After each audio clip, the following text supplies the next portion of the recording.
എപ്പിസോഡിന്റെ opening സീനിൽ നമ്മുടെ ആൾക്കാർക്ക് രക്ഷപ്പെടാനായിട്ട് അവൻ ആ ഡോമിന് നേരെ പറന്നു പോയിക്കൊണ്ടേയിരിക്കുകയാണ്. ചുറ്റുമുള്ളവരെല്ലാവരും ഭയത്തോടു കൂടെ അവനെ തന്നെ നോക്കും. അടുത്ത നിമിഷം അവൻ ആ ഒരു ഡോമിലിടിച്ച് അങ്ങനെ തകർന്നില്ലാതാവുകയാണ്. അവിടെ ഉണ്ടായിരുന്നവർക്കും നമ്മുടെ ആൾക്കാർക്കും ആ ഒരു രംഗം അത് കണ്ടു നിൽക്കാനായിട്ടാവില്ല. പക്ഷേ അവൻ്റെ ജീവൻ സാക്രിഫൈസ് ചെയ്തത് അവർക്ക് അവിടെ നിന്ന് സേഫായി രക്ഷപ്പെട്ടു പോകാനാണ്. ഇനിയും അവിടെ നോക്കി നിന്ന കാര്യമില്ല. നിങ്ങൾ കൂടുതൽ വഷളാകുന്നതിന് മുൻപ് എത്രയും വേഗം അവിടെ വിട്ടു പോകണം. സോ അവരാണെങ്കിൽ ഇപ്പം അതിനുള്ള തയ്യാറെടുപ്പുകൾ തുടങ്ങും. ഇതാ ഇവിടെ നേവിക്കാരും അവിടെയുള്ള സോൾജിയേഴ്സും പൈററ്റ്സും എല്ലാവരും ഇപ്പോൾ പിടിച്ചിരിക്കുകയാണ്. കാരണം ആ ഒരു പുഴുവിൻ്റെ രൂപത്തിലുള്ള എൽഡർ ആളാണെങ്കിൽ വാക്യൂം പോലെ ഇവിടെയുള്ള എല്ലാവരെയും അവൻ്റെ ബോഡിയിലേക്ക് വലിച്ചെടുക്കാൻ ശ്രമിക്കുകയാണ്. നമ്മുടെ ആൾക്കാർ ഒരു കാരണവശാലും അവിടുന്ന് രക്ഷപ്പെട്ടു പോകാൻ പാടില്ല. അതിനുവേണ്ടിയാണ് അവൻ അപ്രകാരം ചെയ്യുക. ഇവിടെ നേവിക്കാർക്കാണെങ്കിൽ പിടിച്ചു നിൽക്കാൻ കഴിയില്ല. അവരാണെങ്കിൽ അവരുടെ സർവ്വശക്തിയും പ്രയോഗിച്ച് അതിനെ എതിർക്കുകയാണ്. മറ്റൊരു ഭാഗത്ത് ലൂഫിയെയും ഡ്രോഹിയും ബ്രോഹിയും കാണിക്കും. അവരെ കൊണ്ടാണെങ്കിൽ മൂവ് ചെയ്യാൻ കഴിയുന്നില്ല. ഡ്രോഹിയും ബ്രോഹിയും അവർ നടക്കുന്ന അതേ സ്ഥലത്തൂടെ വീണ്ടും വീണ്ടും കഷ്ടപ്പെട്ട് ഇഴയുകയാണ്. ലൂഫിയാണെങ്കിൽ ഡ്രോഹിയുടെ കൈ പിടിച്ച് വലിച്ച് എങ്ങനെയൊക്കെയോ ടേൺ ചെയ്ത് അവിടുന്ന് തെന്നി മാറുകയാണ്. അതിനുശേഷം ഓപ്പോസിറ്റ് ഉണ്ടായിരുന്ന ഒരു ബിൽഡിംഗ് അത് തല്ലി തകർക്കാനായിട്ട് തുടങ്ങും. ഇവിടെ ഡ്രോഹിക്കും ബ്രോഹിക്കും ഒരുപാട് സ്ട്രെങ്ത് ഉപയോഗിച്ചിട്ടും അവരെ കൊണ്ട് മൂവ് ചെയ്യാനായിട്ട് കഴിയുന്നില്ല. അവരാണെങ്കിൽ ഉച്ചത്തിൽ നിലവിളിച്ച് അവരുടെ ഫുൾ പവർ കൊടുക്കുകയാണ്. ഡ്രോഹിയും ബ്രോഹിയും എത്രയൊക്കെ ശ്രമിച്ചിട്ടും അവർക്ക് അവിടുന്ന് മൂവ് ചെയ്യാനായിട്ട് കഴിയില്ല. അവരുടെ കൺട്രോൾ പോയി പതിയെ പതിയെ പുറകിലേക്ക് പോകാനായിട്ട് തുടങ്ങും. അതേസമയം ലൂഫി അവൻ വലിയൊരു ബിൽഡിങ്ങിന്റെ പീസ് അത് തകർത്തെടുത്തിരിക്കുകയാണ്. ലൂഫി ആണെങ്കിൽ അങ്ങനെ ടേൺ ചെയ്ത് ഇപ്പൊ ആ ഒരു പുഴു എൽഡറിനെ നോക്കും.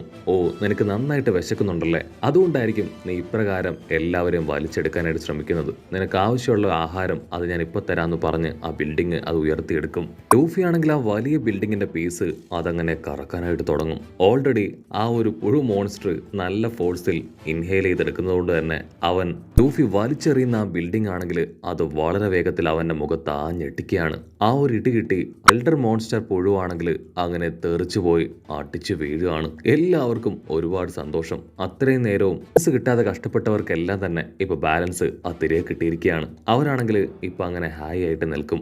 ആ സമയം ലൂഫിക്ക് ആണെങ്കിൽ ഇപ്പോ അവൻ എനർജി കുറയുന്നതായിട്ട് തോന്നും. അവൻ പതിയെ പതിയെ ടോപ്പ് ഗിയറിൽ നിന്ന് താഴേക്ക് വന്നുകൊണ്ടിരിക്കുകയാണ്. അവന്റെ സ്കിന്നും ബോഡിയും എല്ലാം തന്നെ വയസ്സായ ഒരു അപ്പാപ്പൻ്റെതുപോലായി തീർന്ന് അവൻ ഒരു അപ്പൂപ്പൻ താടിയെ പോലെ താഴേക്ക് വീടാനായിട്ട് തുടങ്ങും. ഡ്രോയിക്കും ബ്രോയിക്കും എന്താ നടക്കണമെന്ന് മനസ്സിലാവില്ല. ആണെങ്കിൽ ഷോക്കായി ഭയത്തോടു കൂടെ ഇപ്പോൾ അവനോട് ചോദിക്കും, എന്തു പറ്റി, എന്താ ഉണ്ടായേ? അതിൽ ലൂഫി പറയും, ഞാൻ ഇത്രയും സമയമായി എൻ്റെ ടോപ്പ് ഗിയറിലാണ് ഫൈറ്റ് ചെയ്തുകൊണ്ടിരുന്നത്. അതുകൊണ്ട് തന്നെ എൻ്റെ ബോഡി അതിപ്പോൾ വളരെയധികം വീക്കായി ഞാനിപ്പോൾ ഒന്നും ചെയ്യാൻ കഴിയാത്ത അവസ്ഥയിലാണ്. എനിക്കിനി പഴയ ആ ഒരു എനർജി വീണ്ടെടുക്കണമെങ്കിൽ അല്പസമയം റെസ്റ്റ് ചെയ്തേ പറ്റൂ. സോ കാര്യങ്ങളെല്ലാം ഞാൻ നിങ്ങൾക്ക് വിട്ടു തരികയാണ്. നിങ്ങളുടെ മാക്സിമം കൊടുത്ത് അറ്റ്ലീസ്റ്റ് ഞാൻ ബാക്ക് ടു നോർമൽ ആവുന്നത് വരെ നിങ്ങൾ പിടിച്ചു നിന്നേ പറ്റൂ. ബ്രോയ്ക്കും ആണെങ്കിൽ എന്താ ചെയ്യേണ്ടതെന്ന് അറിയില്ല. കാര്യം സിറ്റുവേഷൻ ഇപ്പോൾ വളരെ മോശമാണ്. അവർ രണ്ടുപേരും ഫേസ് ടു ഫേസ് നോക്കും. അതിനുശേഷം ലൂഫിയുടെ ഇപ്പോഴത്തെ അവസ്ഥയും കാണും. ലൂഫിയുടെ നിസ്സഹായമായിട്ടുള്ള ആ നിൽപ്പ് കണ്ട് ബ്രോഹിയും ഇപ്പൊ അവനോട് ചോദിക്കും, നിനക്ക് എന്തെങ്കിലും സഹായം ഞങ്ങളുടെ പക്കൽ നിന്ന് ആവശ്യമുണ്ടോ? അതിൽ ലൂഫി പറയും,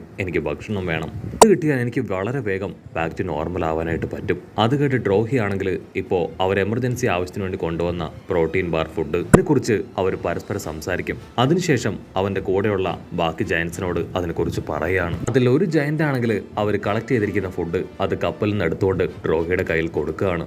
ലൂഫി ആണെങ്കിൽ പ്രതീക്ഷയോട് കൂടെ ഡ്രോഹിയെ തന്നെ നോക്കും. ആ സമയം ഡ്രോഹി നിന്റെ കയ്യിൽ നിന്ന് കളക്ട് ചെയ്ത ഫുഡ് ഇപ്പൊ ലൂഫിയെ ഏൽപ്പിക്കുകയാണ്. ലൂഫി ആണെങ്കിൽ ആദ്യം അതൊന്ന് സ്മെല്ല് ചെയ്ത് നോക്കും. അവനാണെങ്കിൽ ആ സ്മെല്ല് ഒട്ടും ഇഷ്ടാവില്ല.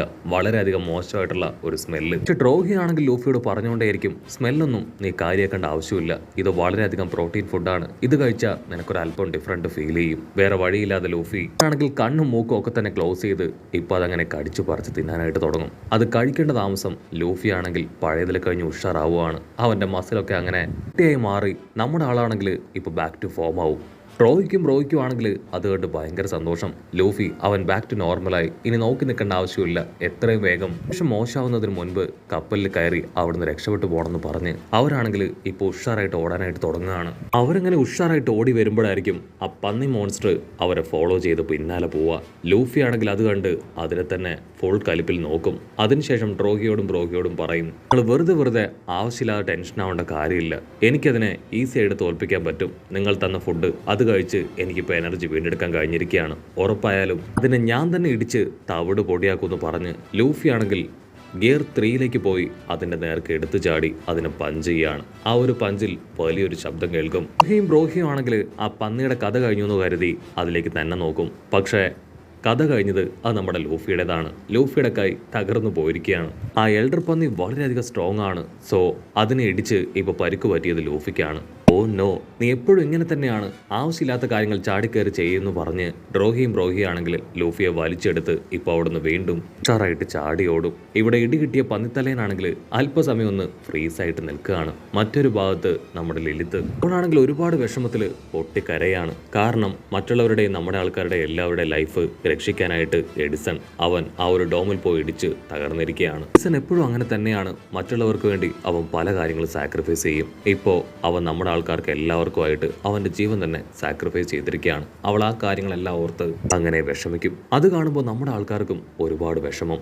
അടുത്ത നിമിഷം ഇപ്പോൾ മുകളിലേക്ക് നല്ല ശക്തിയിൽ പുക ഉയർന്നു വരികയാണ്. നമ്മുടെ ആൾക്കാർക്കാണെങ്കിൽ എന്താ സംഭവിക്കണേന്ന് കറക്റ്റായിട്ട് മനസ്സിലാവില്ല. അവർ ടെൻഷനായി താഴേക്ക് നോക്കും. ക്യാമറ അങ്ങനെ സൂം ചെയ്ത് കാണിക്കും. അത് മറ്റാരുമല്ല, ആ എൽഡർ സാറ്റൺ. അവനാണെങ്കിൽ ഇപ്പൊ ആ മോൺസ്റ്റർ കാലുപയോഗിച്ച് മുകളിലേക്ക് കയറി വരികയാണ്. അവന്റെ കാലിന്റെ ശക്തിയിലാണ് അവിടെ തകർന്ന് വലിയൊരു പുകയൊക്കെ അങ്ങനെ മുകളിലേക്ക് പറന്നു വരിക. കട്ട് ചെയ്ത ഇവിടെ ബോണിംഗ് ടീംസും അവരാണെങ്കിൽ ചുറ്റുമുണ്ടായിരുന്ന ആ നേവിക്കാരെയും വൈസ് അഡ്മിറൽസിനെ എല്ലാം തന്നെ തല്ലി കൊന്നിരിക്കുകയാണ്. ഇനിയൊന്നും നോക്കാനില്ല, എത്രയും വേഗം കപ്പലിൽ കയറി അവിടുന്ന് രക്ഷപ്പെട്ടു പോകണം. അവരാണെങ്കിൽ കപ്പലിലേക്ക് ലക്ഷ്യമാക്കി ഓടാനായിട്ട് ശ്രമിക്കും. അടുത്ത നിമിഷം ആ കുതിര മോൺസ്റ്ററായി മാറിയ എൽഡർ ആളവിടേക്ക് ചാടി വീണ് ആ ജയന്റിനെ വെട്ടി വീഴ്ത്തുകയാണ്. എല്ലാവരും ആ ഒരു കാഴ്ച കണ്ട് ഷോക്കാവും. അവന്റെ ഇപ്പോഴത്തെ ലക്ഷ്യം ജ്വല്ലറി ബോണിയാണ്. അതുകൊണ്ട് തന്നെ അവനാണെങ്കിൽ ഇപ്പൊ ജ്വല്ലറി ബോണിയെ ലക്ഷ്യമാക്കി അങ്ങനെ പാഞ്ഞു വരികയാണ്. ചുറ്റുമുള്ളവരെല്ലാവരും അവനുമായിട്ട് പോരാടാനായി അങ്ങനെ തയ്യാറായിട്ട് നിൽക്കും. മറ്റൊരു ഭാഗത്ത് ആ ബേർഡ് മോൺസ്റ്റർ അതാണെങ്കിൽ ഇപ്പോ ആ ട്രാൻസ്പോർട്ടർ സ്നെയില് അത് കറക്റ്റായിട്ട് കണ്ടുപിടിച്ച് അത് നശിപ്പിക്കാനായിട്ട് ശ്രമിക്കുകയാണ്. അപ്പൊ ക്യാമറ അങ്ങനെ സൂം ചെയ്ത് ആ ട്രാൻസ്പോർട്ടർ സ്നെയിൽ കാണിക്കും. അത് വളരെ ചെറുതാണ്. ആ ഒരു ചെറിയ ട്രാൻസ്പോർട്ടർ സ്നെയിൽ ഉപയോഗിച്ചാണ് അദ്ദേഹം ഇതൊക്കെ തന്നെ സെറ്റ് ചെയ്തത്. ഇനി അത് റിവീൽഡ് ആവാൻ വെറും 2 മിനിറ്റ് മാത്രമാണ് ബാക്കിയുള്ളത്. പക്ഷെ അപ്പോഴേക്കും ആ മാർക്കസ് എൽഡർ ആൾ അവിടേക്ക് എത്തിക്കഴിഞ്ഞു. ആൾ എത്രയും വേഗം അത് തകർക്കും. ആ എൽഡർ ആണെങ്കിൽ ബെല്ലി എന്തോ റോക്കറ്റ് വിട്ട സന്തോഷത്തില് ആ ഒരു സ്നെയിലിന്റെ അടുത്തേക്ക് പോകും. യാഹോ, അങ്ങനെ ഒടുവിൽ ഞാൻ അതിന്റെ അടുത്തേക്ക് എത്തിക്കഴിഞ്ഞു. വേഗ് ഓഫ് പങ്കിന്റെ ഡ്രാമ അത് പൊളിയാൻ പോവുകയാണെന്ന് പറഞ്ഞ് അവൻ അടുത്തേക്ക് കടന്നു വരും. അടുത്ത നിമിഷം എന്തോ ഒന്ന് കണ്ട് അവൻ ഷോക്കാവുകയാണ്. ഇനി നടക്കാൻ പോകുന്നത് വലിയ യുദ്ധമാണ്. സോ ആ യുദ്ധത്തിൽ ആർക്കൊക്കെ ജീവൻ നഷ്ടമാവുമെന്ന് നമുക്ക് അടുത്ത എപ്പിസോഡിൽ കാത്തിരുന്ന് കാണാം.